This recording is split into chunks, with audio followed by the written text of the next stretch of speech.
Ça, monsieur Lam.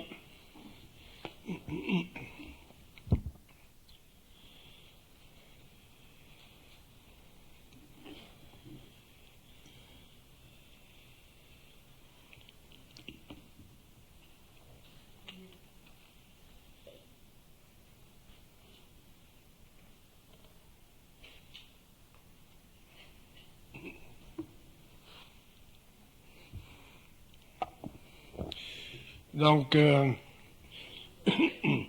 toujours à l'intention du public, ces conférences-là sont à l'intention du public,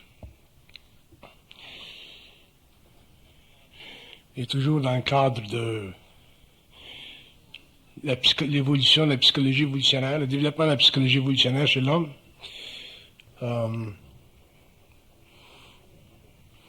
Un des aspects importants à comprendre dans le développement de la conscience supramentale, c'est le lien qui existe entre l'homme en tant qu'ego et la partie invisible de son être que l'on situe sur le plan mental, c'est-à-dire sur un plan d'énergie qui représente parfaitement sa personnalité. Vous savez que lorsque vous pensez, même si vous pensez de manière subjective,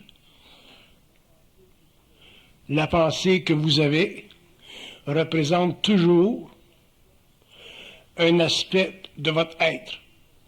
Si vous êtes en télépathie, la pensée que vous recevez aussi représente un aspect de votre être, par contre, avec cette différenciation que la pensée, une fois décousue de la personnalité,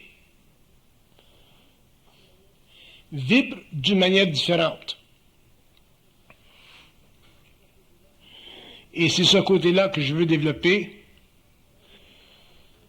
Quand je dis que la pensée consciente ou la pensée télépathique vibre de manière différente, je veux dire qu'une pensée conscientisée ne peut pas être altérée par l'ego.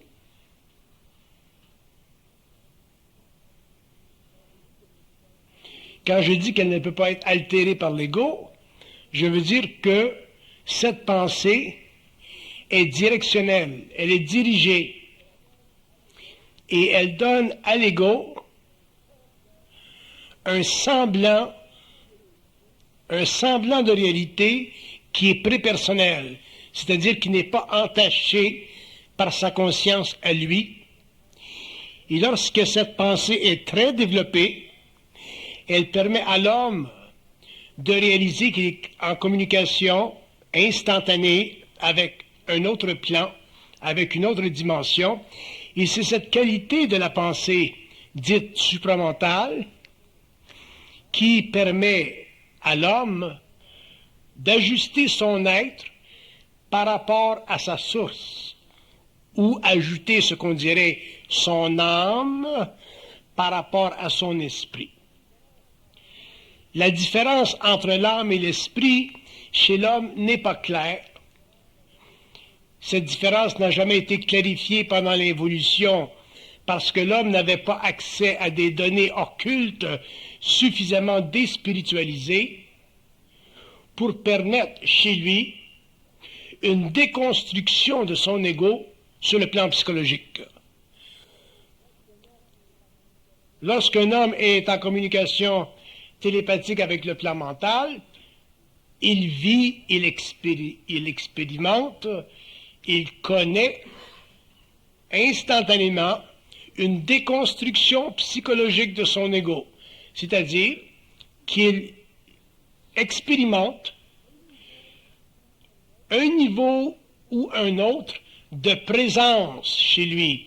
Et cette présence fait partie du monde de l'esprit, c'est-à-dire du monde mental qui ne se préoccupe pas d'aucune manière des conditions psychologiques de l'ego, c'est-à-dire des besoins psychologiques de l'ego.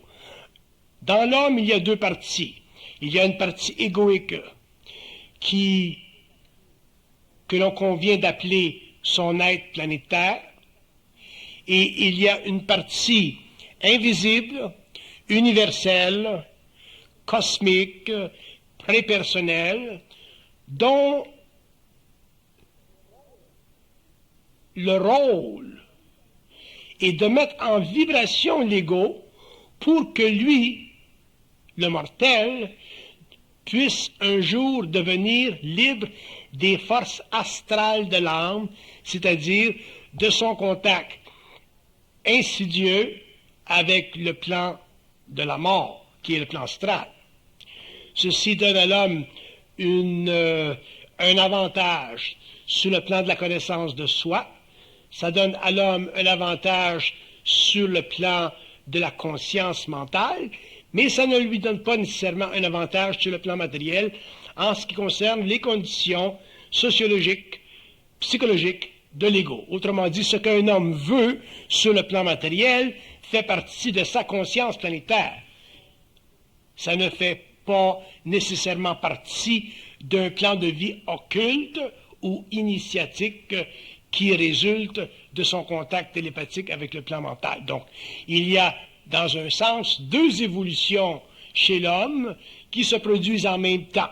Une évolution personnelle, socio-culturelle, qui fait partie de son environnement, de ses besoins, et il y a une évolution occulte, initiatique, solaire, mentale, extrêmement occulte, qui fait partie de la descente de son esprit dans la matière pour éventuellement, au cours de l'évolution, soit personnelle ou sociale, créer une fusion, c'est-à-dire une unité entre le plan de la matière et les plans subtils de l'esprit.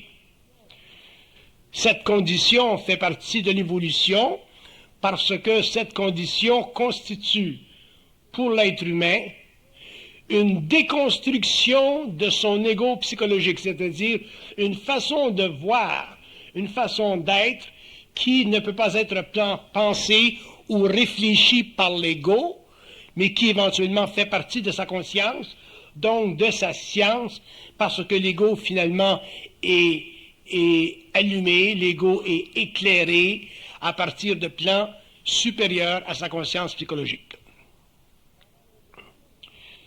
Pendant l'évolution, c'est-à-dire pendant les millénaires qui ont servi à la formation chez l'homme d'une conscience planétaire, donc d'un ego ultimement développé,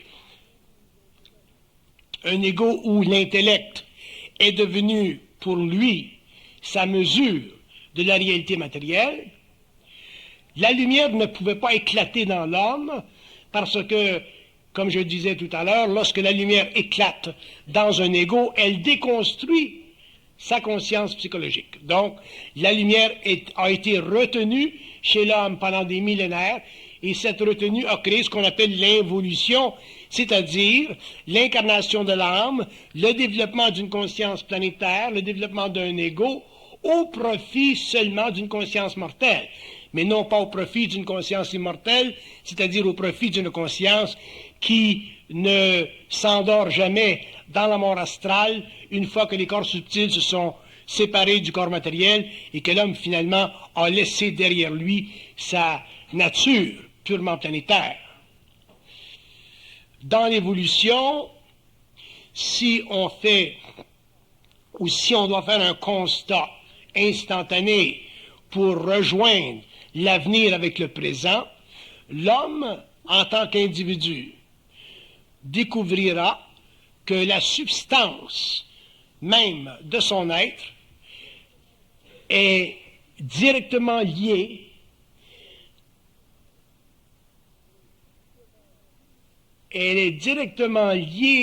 avec la nature de son esprit.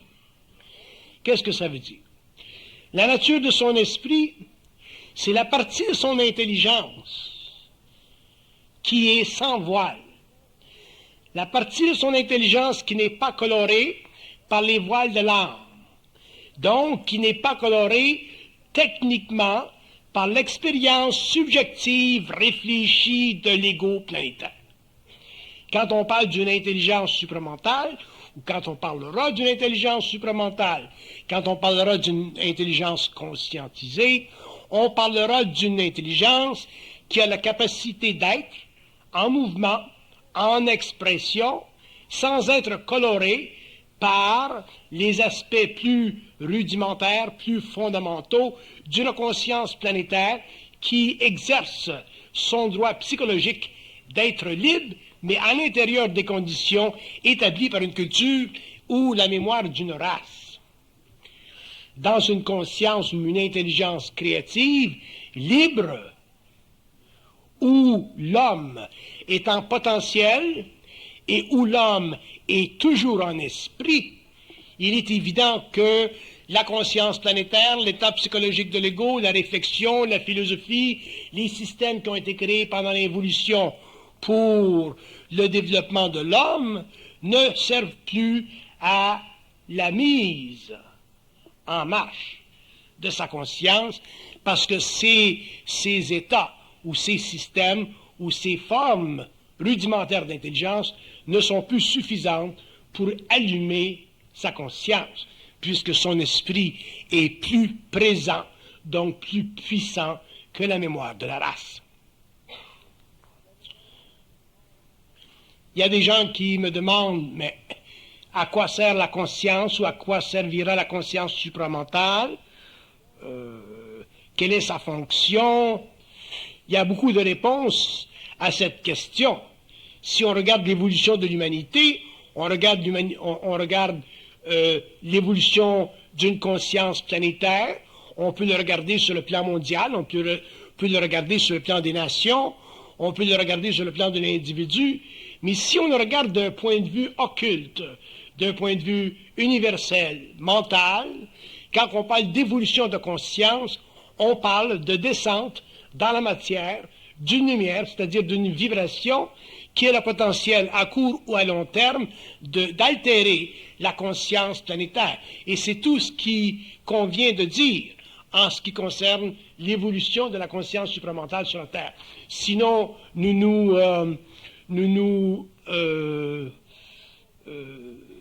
nous enfermons dans des formes, nous nous enfermons dans des structures et nous voulons utiliser des mesures de temps pour évaluer un mouvement d'énergie qui fait partie de l'ordre des choses et d'un ordre extrêmement occulte des choses, de sorte que l'homme, éventuellement en tant qu'égo, ne peut plus saisir fondamentalement la nature de sa source. Pendant l'évolution, on a été obligé de traiter avec les mystères. Toutes les religions ont traité avec les mystères. Tous les hommes ont traité avec les mystères. Tous les systèmes ont essayé d'expliquer les mystères. Mais les mystères ne s'expliquent pas à partir de la pensée réfléchie, parce que les mystères sont le produit de la pensée réfléchie. C'est la réflexion qui a créé les mystères. Donc, si on a le mystère de Dieu, ça fait partie de la réflexion de la pensée réfléchie. Si on a le mystère de la grandeur universelle, de la grandeur des mondes, ça fait partie de la réflexion de la pensée réfléchie. Si on a le mystère de l'origine de la vie, ça fait partie de la réflexion de la pensée réfléchie. Sur le plan mental, les mystères n'existent pas, pour la simple raison que sur le plan mental, la pensée réfléchie n'existe pas. À partir du moment où l'homme n'est plus vicié, retardé, ne vit plus d'ambiguïté par rapport au mystère de la vie, il peut commencer à relaxer son esprit et à se préoccuper de choses plus importantes, parce qu'à ce moment-là, il a la clé à la conscience évolutive, c'est-à-dire qu'il est capable, à partir d'une pensée télépathique, d'étudier pour lui-même ou pour les autres des aspects qui conviennent à relaxer la tension psychique qui existe entre l'intellect et la conscience créatrice à travers le phénomène de la question. Un homme conscient n'a pas de question. La question fait partie de la réflexion. La question fait partie du besoin de l'homme d'établir un ordre créatif entre son mental qui ne voit pas et un mental qui verrait. La réflexion ou la question, c'est une manière d'être. Simplement, ce n'est pas une conscience en évolution. La question, elle est nécessaire pour l'homme qui développe son intellect, elle est nécessaire pour l'homme qui développe des systèmes, elle est nécessaire pour l'évolution, mais dans l'évolution, la question disparaîtra et l'homme n'aura que des réponses. Qu'est-ce que ça veut dire avoir des réponses? Avoir des réponses, ce n'est pas avoir des réponses à des questions.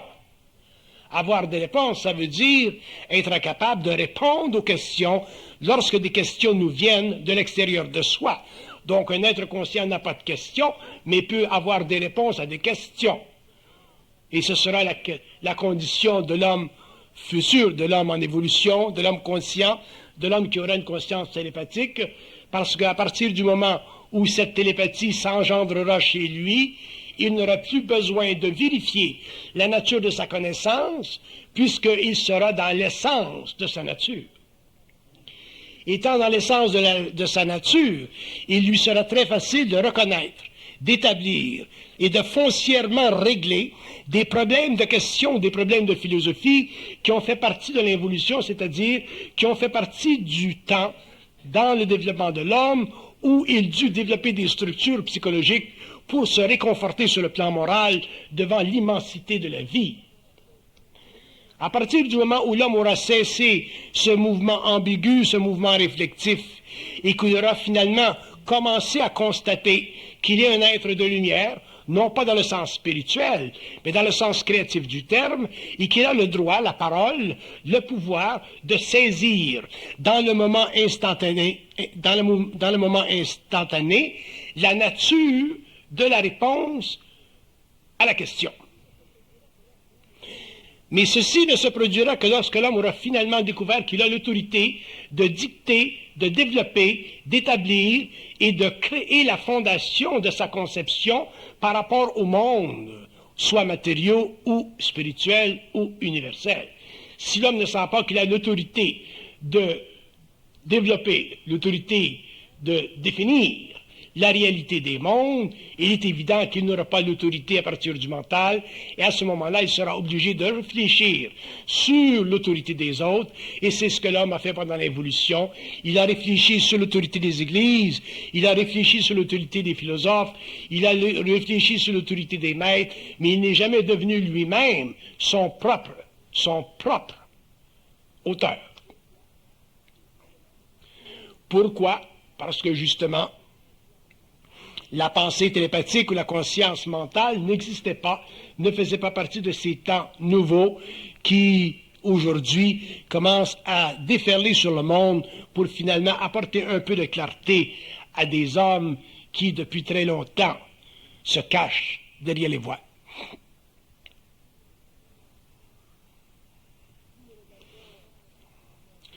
Si nous regardons la conscience mentale, si nous regardons la vie, la réalité, ou si nous parlons de la réalité, il est essentiel que nous apprenions à la regarder à partir d'un point qui ne nous concerne pas. Il est évident que si vous regardez le concept de Dieu à partir d'un point qui vous concerne, vous serez forcé de donner une définition de Dieu qui vous convient. Si vous êtes un bon catholique, vous donnerez une définition de Dieu qui vous convient. Si vous êtes un bouddhiste, vous donnerez une autre définition. Si vous êtes un homme qui vit dans une tribu, vous donnerez une autre définition. Si vous êtes un matérialiste, un technicien, vous donnerez une autre définition. Mais ce n'est pas la situation. Il ne s'agit pas pour l'homme de donner des définitions de Dieu ou des infinités ou des différents ordres cosmologiques qui existent dans l'univers créé et en évolution, en fonction de son ego. Il s'agit pour l'homme, s'il veut aider l'humanité et apporter un peu de lumière dans le monde, il s'agit pour lui de donner des définitions en ce qui concerne les questions fondamentales par rapport à un ego qui n'est pas impliqué dans la réponse. Et ceci, ce n'est pas facile. Ce n'est pas facile, pourquoi? Parce que nous réfléchissons. Si je suis juif, je vais donner une définition de Dieu qui convient à ma religion. Si je suis chrétien, je vais faire la même chose. Si je suis mahomédan, je vais faire la même chose. Et toutes ces définitions que nous donnons face à certains concepts qui nous concernent en tant qu'humains ou en tant qu'êtres planétaires, divise les hommes au lieu de les unifier. C'est le danger de la pensée réfléchie, quel que soit son but, quel que soit son message, quelle que soit sa grandeur, quelle que soit sa fonction en tant que force civilisatrice.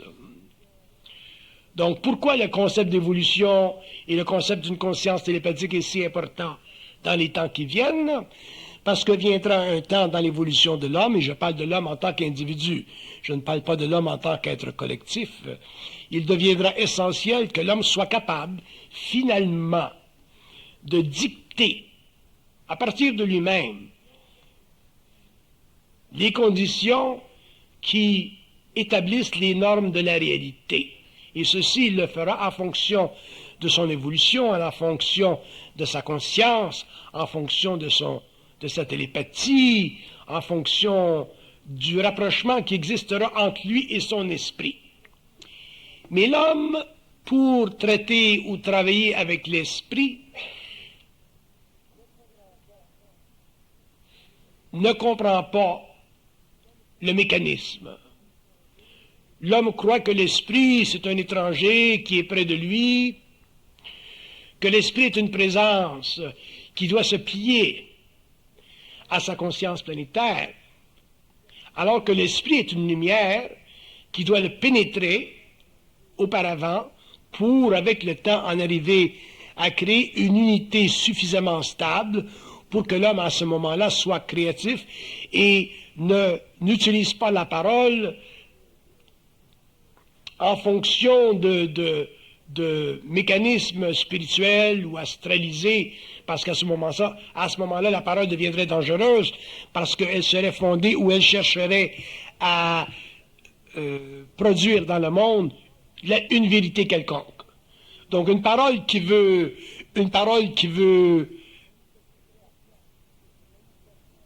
que s'exerce ou que se manifeste une vérité quelconque dans son mouvement est une parole dangereuse.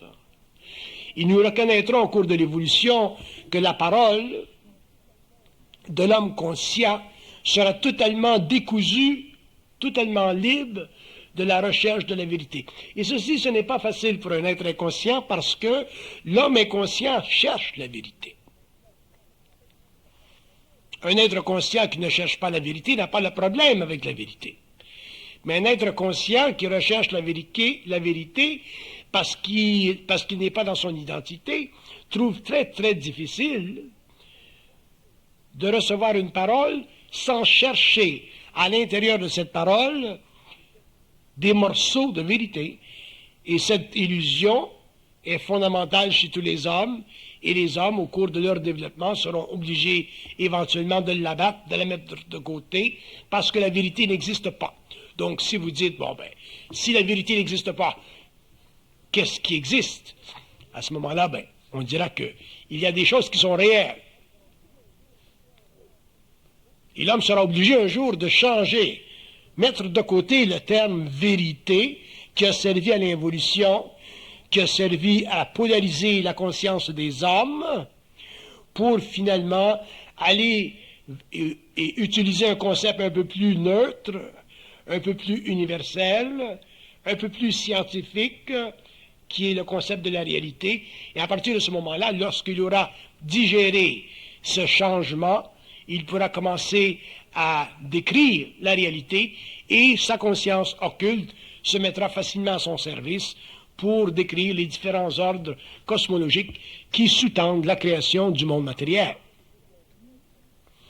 Et à ce moment-là, les mystères n'existeront plus parce que l'homme comprendra pourquoi dans le passé le concept de Dieu est important, pourquoi dans l'avenir il ne sera plus suffisant pour lui permettre de constater une infinité. L'homme commencera à comprendre que dans tous les mots, dans toutes les paroles, il y a une vibration, et que ce n'est que la vibration qui détermine la nature de la réalité et jamais la forme. Les grands problèmes de l'évolution, bien qu'ils furent nécessaires pour le développement de l'ego, ont dérivé du besoin chez l'homme de se lier ou d'appartenir à une forme. Les guerres sont nées de cette condition et les conflits religieux sur la terre sont nés de ces conditions. L'homme conscient sera libre complètement de la forme, il ne s'occupera que de la vibration, et une fois qu'il aura amené son ego à se dompter de la forme, à se sentir libre dans le mouvement créatif de sa propre lumière, les mystères seront à sa portée et l'homme pourra finalement commencer sur la terre, dans son coin de la terre, à expliquer aux hommes le réel, c'est-à-dire les conditions qui sous-tendent l'existence. Mais quand on parle d'existence, on parle de quoi? On parle de plusieurs choses. Quand on parle d'existence, on parle de l'ignorance temporaire d'un ego. Ça fait partie de l'existence. L'ignorance temporaire, temporelle d'un ego, ça fait partie de l'existence. Qu'est-ce que l'existence? L'existence, c'est le phénomène de la question chez l'ego. Le fait que l'ego est de la question ou est des questions, ça fait partie de l'existence. Avoir une question, c'est existentiel. Tous les philosophes sont existentiels. Même ceux qui prétendent autrement sont existentiels. Qu'est-ce que l'existence? L'existence, sur un troisième plan, c'est l'incapacité de l'être, de connaître et de reconnaître l'origine de sa pensée. Un homme qui ne connaît pas l'origine de sa pensée, qui ne peut pas reconnaître la source de son mental, la source de son intelligence, est un être en existence, c'est-à-dire un être qui est obligé de réfléchir pour se voir. Donc, si un homme est obligé de réfléchir pour se voir, ce qu'il voit, ce n'est pas réel. Ce qu'il voit est simplement du trompe-l'œil. Ce qu'il voit, c'est simplement une partie de lui-même qui est à la fois une coloration due à sa mémoire raciale, due à sa culture et due à son progrès technique, personnel, pendant les générations où il a vécu. Quatrièmement, qu'est-ce que l'existence? L'existence, c'est un état d'esprit insuffisamment éclairé pour traiter avec les conditions abnormales d'une planète en voie d'évolution. Tout le monde doit reconnaître que nous vivons sur une planète anormale. Tout le monde doit reconnaître qu'il n'y a pas de normalité dans notre monde, que tous les systèmes de vie, que tous les systèmes de pensée, que tous les systèmes créés par l'homme font partie de l'expérience de l'âme, et à l'intérieur de ces systèmes, bien qu'il y ait une certaine intelligence organisationnelle, il n'y a pas d'intelligence créatrice. Ceci fait partie de l'existence. Donc, si un homme est en existence et est en conscience existentielle, et qu'il vit dans des temps comme nous vivons présentement et que nous connaîtrons demain, il est évident que s'il n'a pas de réponse à ces questions, ou qu'il cherche des réponses ailleurs à ces questions, il demeure un être souffrant. Et les hommes sont des êtres souffrants, qu'ils soient riches ou pauvres. L'homme est un être souffrant parce qu'il est dans l'existence. Une autre définition de l'existence. L'existence est une condition psychologique qui fait en sorte que l'ego n'est pas capable de s'habituer à reconnaître instantanément qu'il est intelligent. Un ego qui ne peut pas instantanément reconnaître qu'il est intelligent est dans un degré plus ou moins développé d'existence. Alors qu'un ego qui reconnaît avoir plus d'intelligence, dans le sens créatif du terme, d'être plus dans son intelligence, dans un sens créatif du terme, il est moins dans l'existence, c'est-à-dire qu'il est moins assujetti aux lois planétaires, non pas parce qu'il en est décousu, mais parce qu'il les comprend, et donc il peut s'adapter facilement à leur réalité mécanique.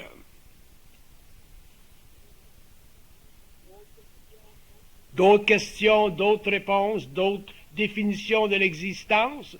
L'existence, c'est une manière à l'âme d'expérimenter la matière pour son profit personnel aux dépens de l'ego.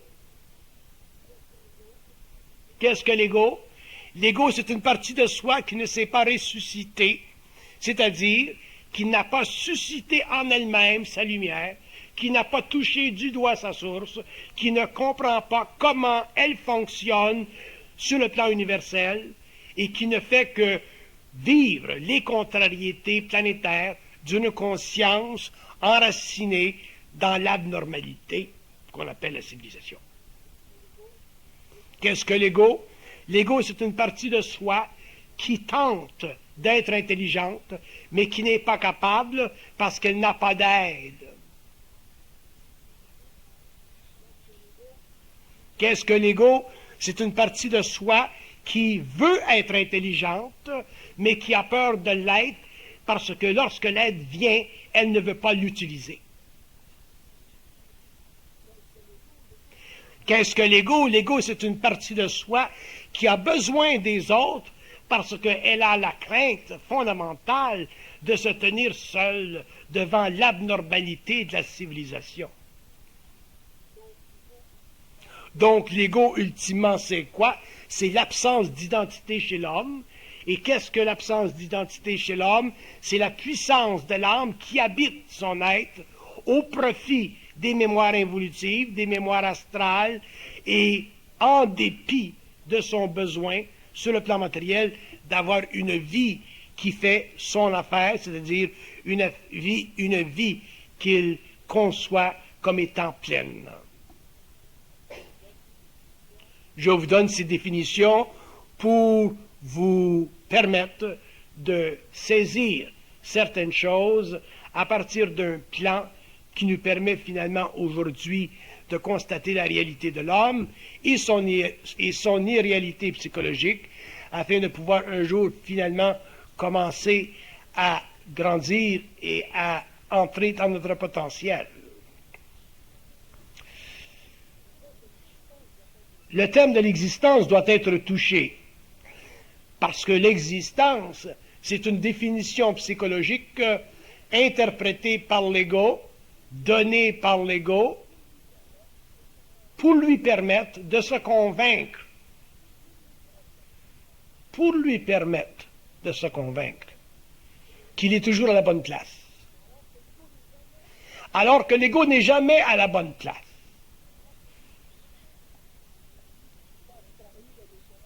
Quand vous travaillez dans une compagnie que vous n'aimez pas, vous n'êtes pas à la bonne place, mais vous restez là parce que ça vous permet de vivre. Quand vous êtes marié à quelqu'un qui n'est pas en harmonie avec vous, vous n'êtes pas à la bonne place, mais vous restez là parce que vous ne voulez pas être seul. Il y a plein de choses dans la vie qu'on fait parce qu'on n'est pas à la bonne place. Et si on était à la bonne place, ou si la civilisation était à la bonne place, la civilisation se détruirait instantanément. Donc l'ego, c'est une chose, c'est un état qui permet à l'homme de ne pas être à la bonne place. Et lorsque l'homme réalise qu'il n'est pas à la bonne place, il commence à s'inquiéter parce qu'il a peur de faire les mouvements nécessaires pour se replacer. Il y a une inertie chez l'homme, il y a une inertie chez l'ego, et on trouve cette inertie beaucoup plus grande chez les peuples un peu moins fortunés que nous en Amérique, les vieux peuples de l'Asie, les vieux peuples en Afrique, ou les individus qui cherchent à se retirer de ces égrégores planétaires ont toute la difficulté du monde à se retirer. Pourquoi? Parce qu'il y a la mémoire de la famille, il y a les liens de la famille, il y a les liens de la race, il y a les liens de religion, il y a des liens à tous les niveaux qui empêchent l'homme de se replacer. Et sur le plan individuel, que vous soyez d'une nation ou d'une autre, vous aurez un jour à vous replacer. Si ce n'est pas un problème de replacement sur le plan matériel, si vous n'avez pas à vous replacer dans le cadre d'une dimension physique, vous aurez à vous replacer sur le plan psychologique. Replacer veut dire se tourner de bord. Replacer veut dire regarder les choses d'une autre façon. Replacer veut dire commencer finalement à voir clair.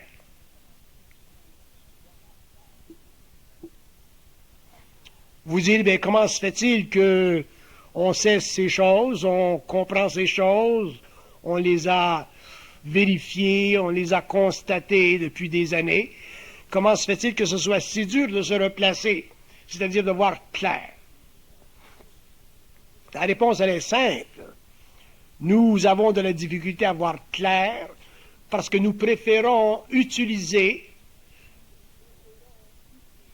nos pensées personnelles pour étudier notre vie que nos pensées prépersonnelles.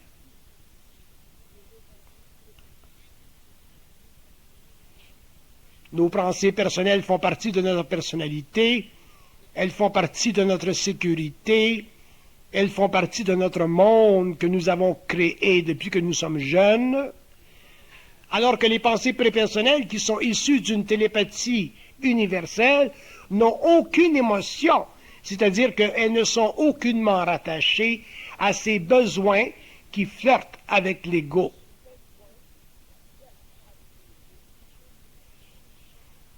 Les pensées prépersonnelles sont des pensées de vie et non pas des pensées d'existence.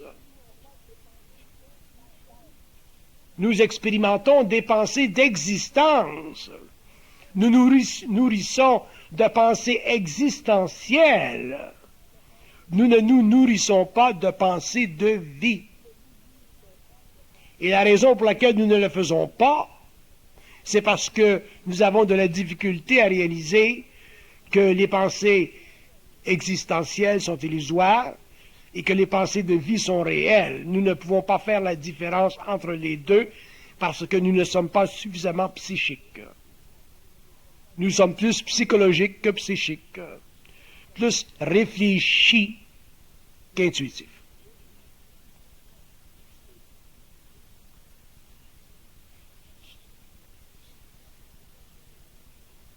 Les hommes ont essayé pendant des siècles et des millénaires à étudier la condition humaine. Le terme condition humaine est vieux comme la terre.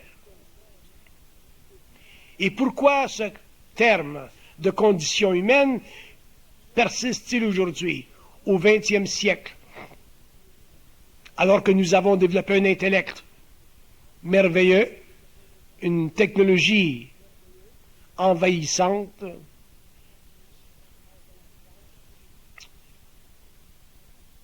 la condition humaine existe parce que l'homme exerce toujours son droit à penser subjectivement.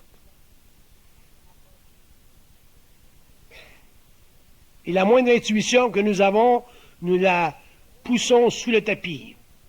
Et lorsque nous vivons des événements qui vont à l'encontre de ce que nous considérons subjectivement comme étant notre bien-être, nous nous révoltons contre la pensée objective ou prépersonnelle et nous disons que notre source nous joue des tours ou notre source ne nous aide pas. Ce n'est pas le rôle de notre source de nous rendre intelligents. Son rôle, c'est de nous donner la clarté. C'est à l'homme d'être intelligent. Et comment l'homme devient intelligent? Quand il apprend à utiliser cette clarté qui lui est transmise, apportée à la source.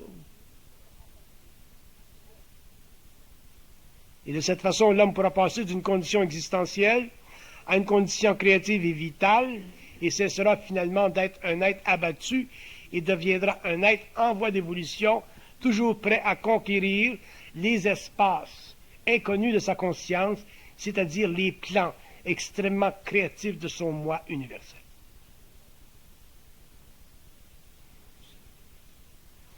Le temps des philosophies, de la réflexion sont terminés. Le temps des religions s'achève. Les religions n'existent sur la terre que pour les hommes ou pour les peuples en évolution.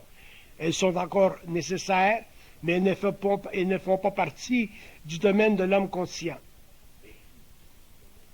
Le temps de la réflexion, un jour, aussi cessera. Et à partir de ce moment-là, l'homme sur la terre cessera d'être existentiel, il aura une pensée créative et il pourra être en communication télépathique avec ce que nous appelons son moi. Qu'est-ce que c'est son moi? Qu'est-ce que le moi?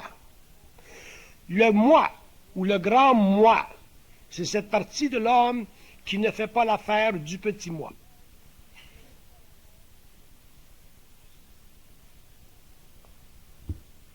Le grand moi ne fait pas partie, ne fait pas l'affaire du petit moi. Il ne fera jamais l'affaire du petit moi. Les êtres qui croient que le grand moi fera l'affaire du petit moi sont des êtres spirituels. Et lorsque ces êtres-là entreront dans une initiation fondamentale, ils s'apercevront que la relation entre le moi universel et le moi planétaire est une relation dirigée et non pas une relation technique de bas en haut qui demande la synthèse, la fusion, l'unité, la relation entre le petit moi planétaire et le moi universel. C'est une relation qui doit être fondée sur la descente de ce que nous appelons l'esprit dans la matière, c'est-à-dire la capacité de l'ego, malgré toutes les contraintes d'une vie civilisée, d'absorber les quantums d'événements qui choquent sa conscience pour finalement en arriver à extraire de sa mortalité son immortalité.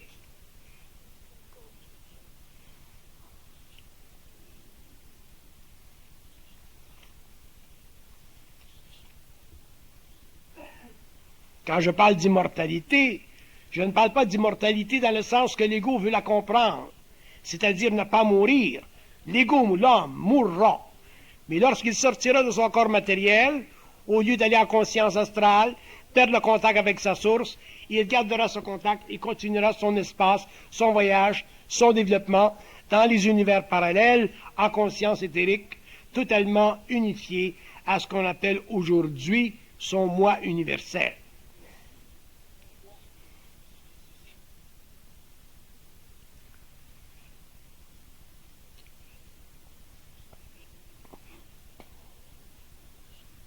L'homme a besoin de comprendre que sa réalité se définit à travers ses actes et non pas à travers ses pensées. L'homme deviendra conscient, grandira, intégrera à travers les actes et non pas à travers les pensées. La pensée sert simplement à donner à l'homme la conscience d'être. Elle ne lui permet pas d'être. Elle lui donne la conscience d'être, elle ne lui permet pas d'être. Être est un mouvement intégré d'énergie mentale, émotionnelle, éthérique, vitale, physique. C'est ça, être. Dans l'être-té, l'homme compose. Dans l'être-té, l'homme dispose. Dans l'être-té, l'homme est. Dans l'être-té, l'homme ne subit aucune perte d'énergie. Alors que dans le cas contraire, dans la non-être-té, dans l'existence, dans le mouvement incessant de sa pensée réfléchie, qui essaie d'évaluer la nature de la vie et constater ses échecs ou ses mouvements utiles, l'homme est incapable de saisir jusqu'à quel point il est autonome et en puissance. Le problème de l'évolution et tout ce que je reproche à l'évolution en tant qu'initié, ça a été le temps perdu, les siècles perdus sur la Terre au profit des forces astrales, c'est-à-dire au profit des forces du monde de la mort qui utilisent la pensée de l'homme pour habiter son esprit incarné afin de lui donner l'aisance psychologique qu'on appelle l'ego réfléchi. Heureusement pour ceux qui ont des liens astraux suffisamment évolués, ils ne souffrent pas trop, mais imaginez-vous ceux qui sont possédés par des forces astrales de bas niveau et qui connaissent la folie, la dégradation de l'être, la perdition de la conscience et l'évanouissement pendant toute une vie de l'espoir de vivre.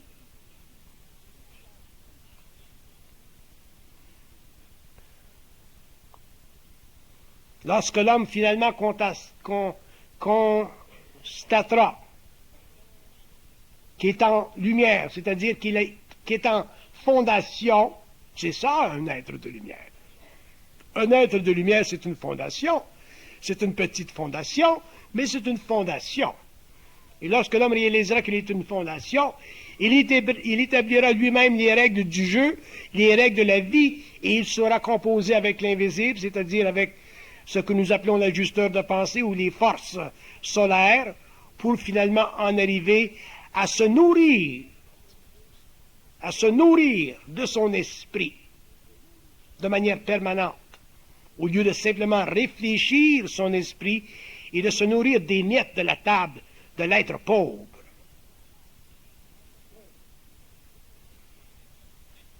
Aucun homme n'est semblable à l'autre, nous sommes tous différents. Il n'y a aucune réplique, il n'y a aucune âme comme l'autre, il n'y a aucune conscience planétaire semblable à l'autre, mais il y a des principes universels qui touchent tous les hommes, qui touchent tous les êtres, autant sur le plan matériel que sur le plan astral, que sur le plan éthérique, que sur les plans morontiels. Il y a des consciences dans le monde, dans l'univers, dans les univers parallèles, dans les plans où la gestion même de la vie fait partie de la conscience universelle, et ces lois qui découlent de ces mondes doivent être exécutées, vécues, comprises et réduites dans la vie de l'homme planétaire à une existence de chaque jour, c'est-à-dire à une compréhension intégrale du mode de vie à l'intérieur duquel il s'expose pendant ces générations où il doit être incarné. Et ça fait partie de son droit d'aîné. Il n'y a pas d'autorité au-dessus de l'homme dans le cosmos. Il n'y a pas d'autorité au-dessus de la lumière de l'homme dans l'univers local. Le concept de l'autorité est une malfonction du cerveau humain. Le concept de l'autorité est une antidémocratie. Le concept de l'autorité est une malfonction de la conscience humaine planétaire qui n'a jamais su prendre en main sa propre autorité. Il n'y a pas d'autorité dans la conscience. La conscience est un mouvement de vie. Et un mouvement de vie, c'est un mouvement d'intelligence. Et un mouvement d'intelligence, c'est une approximation à l'infini de ce que vous appelez Dieu dans la conscience des atomes à tous les niveaux de la création, autant sur les plans morontiels que sur le plan matériel. Et ceci touche à toutes les unités de vie, autant animales, minérales, végétales, humaines et suprahumaines. Il n'y a aucune autorité dans le cosmos local sur l'homme. Et lorsque l'homme aura compris ceci, il reprendra en main sa conscience, il reprendra en main sa parole, il reprendra en main sa façon de vivre, et il saura que la relation qui existe entre lui et les mondes parallèles est une relation de transmutation, c'est-à-dire d'élévation de conscience, d'élévation d'énergie et de transmutation de lumière à tous les niveaux de son potentiel vivant. Nous avons été trop longtemps rattachés à la vérité et au système de vie astralisé de l'évolution. Nos esprits ont été absolument puéralisés par le monde astral, par les religions, par les spiritualités. Nous sommes devenus de vrais défroqués. Nous n'avons aucune conscience. Nous sommes totalement défroqués de notre propre lumière. Nous n'avons aucune habilité à savoir, à connaître, à réaliser. Nous n'avons aucune fondation. L'homme est totalement tridimensionnel et il est incapable de conscience unidimensionnelle. Donc, il ne faut pas se demander pourquoi, à la fin du XXe siècle, dans un monde où en relation avec des termes ou des paramètres qui confondent l'ego, pourquoi l'homme recherche, pourquoi l'homme est malheureux, pourquoi l'homme n'est pas ce qu'il doit être, c'est-à-dire un être vivant au lieu d'un être existentiel.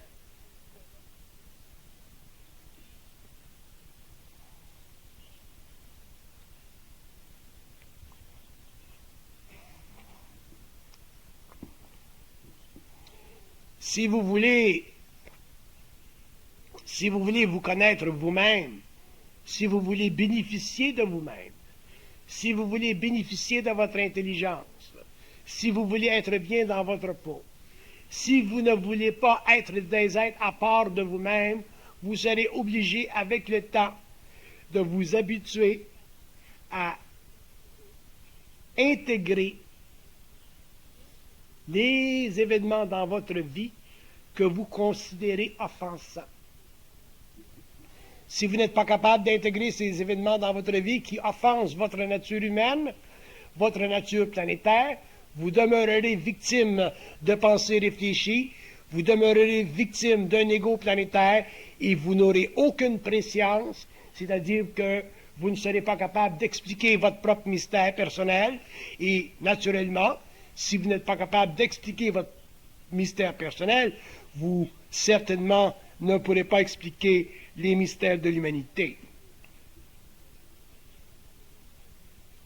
Il doit venir un temps, au cours de l'évolution, où l'homme cesse de se chercher.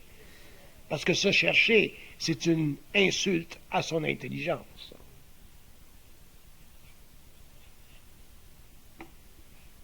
Quand vous vous cherchez dans quoi? Vous vous cherchez dans les rebuts de l'évolution.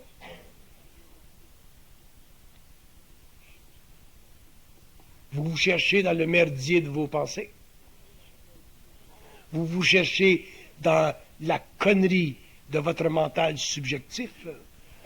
Vous vous cherchez dans les mouvements relatifs à la conscience ou à la mémoire de votre race évolutive. Vous vous cherchez dans quoi? Vous ne vous cherchez pas dans un mouvement créatif de votre esprit. Vous êtes simplement à la recherche de miettes. Vous êtes simplement à la recherche de réflexion. Vous voulez mettre de l'ordre dans un désordre fondamental.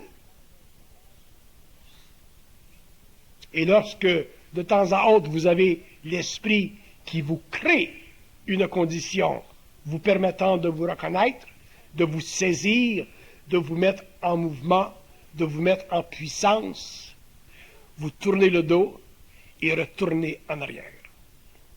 C'est l'histoire de l'humanité.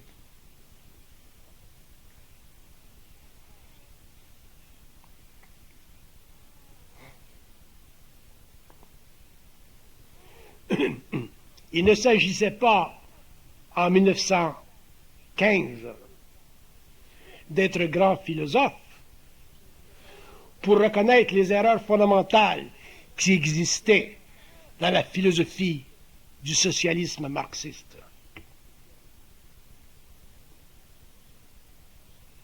Lorsqu'un État enlève à l'homme le droit de penser ce qu'il veut, déjà il y a danger, même si on parle de pensée subjective. Et des générations sont passées au fil de l'épée et nous nous retrouvons aujourd'hui, en 1998, avec un État effondré, un pays très riche en potentiel et un peuple totalement malheureux parce que nous avons encore aujourd'hui une oligarchie qui mène le peuple sur le plan économique, comme nous avions dans le passé une oligarchie qui menait le peuple sur le plan de l'idéologie. Quand est-ce que les hommes vont comprendre? Et pas simplement les simples, pas simplement les hommes non éduqués, ont été entrappés dans cette condition, dans cette réflexion. Mais même les luminaires européens, même les Jean-Paul Sartre, même les André Gide,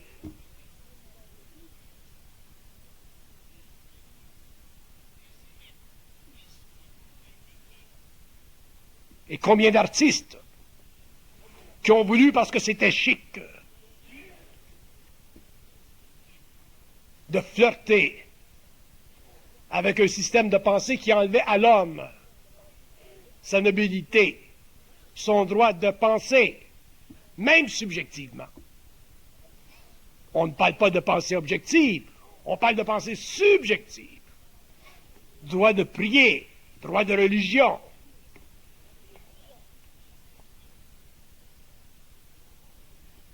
Et cette condition, elle s'applique non pas simplement à la Russie, à l'Union soviétique, cette condition s'applique à tous les systèmes qui sont le produit d'une pensée qui a été façonnée par un ego.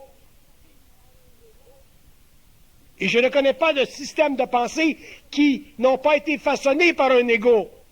Donc, ce qui veut dire que tous les systèmes de pensée, pour un être inconscient, sont sans valeur. Quand l'homme aura reconnu ceci, qu'il aura fait le tri dans sa librairie psychologique, qu'il aura fait le tri dans ses valises, dans ses mémoires, quand l'homme aura finalement reconnu qu'après avoir fait le tri, il savait des choses qui n'avaient pas été écrites, inscrites, et qu'il aurait la puissance, la force d'être seul devant le monde, l'homme commencera finalement à passer de l'involution à l'évolution, de l'inconscience à la conscience, de la pensée réfléchie à la pensée créative, et l'homme finalement sera la marque de la fondation, de la deuxième fondation de l'humanité, celle qui ne fait pas partie des empires astraux, mais qui fait partie de la nouvelle colonisation morontielle des mondes à venir.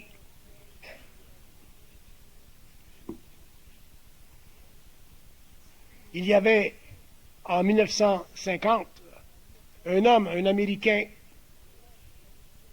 de grande tenue sociale, de grande envergure,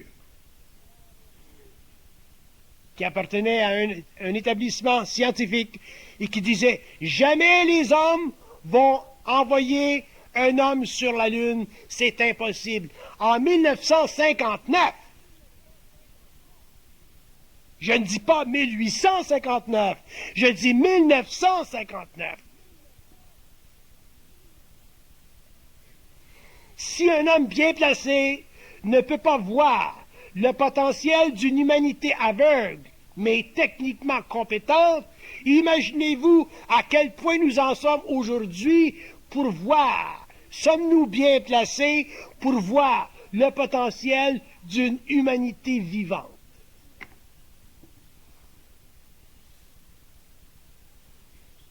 On parle des phénomènes ovnis, ça c'est un sujet que je ne veux pas toucher, mais on parle de phénomènes ovnis. On parle d'ovnis tout partout dans le monde. On parle de ces choses, de ces objets non identifiés, non identifiables, ou d'objets qu'on ne veut pas identifier. Mais on parle de ces phénomènes qui proposent et qui disposent d'eux-mêmes contre la volonté de nos lois matérielles, contre la volonté de nos systèmes, contre la volonté de nos sciences. Et nous voulons, pour des raisons purement mécaniques, sociales, rejeter ces formes de vie, rejeter ces expériences et dire que ça n'existe pas. Pourquoi?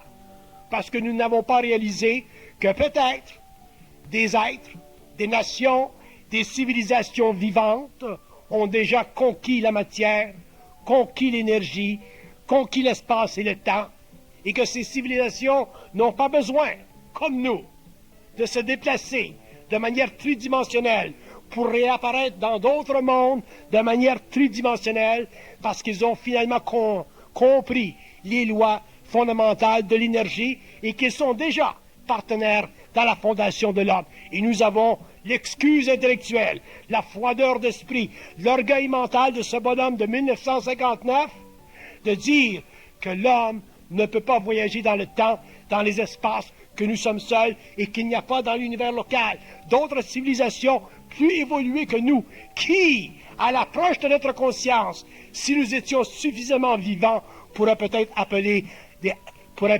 s'appeler des archanges, pourraient peut-être s'appeler des anges, pourraient peut-être s'appeler des êtres d'un autre nom, que nous ne pouvons pas aujourd'hui appeler ou pratiquer, parce que nous n'avons pas le langage, nous n'avons pas la vibration pour comprendre en dehors de la forme la réalité fondamentale de la vie, de toute vie et des systèmes qui constituent la pierre angulaire de ce que vous appelez ou que vous avez appelé pendant l'évolution Dieu.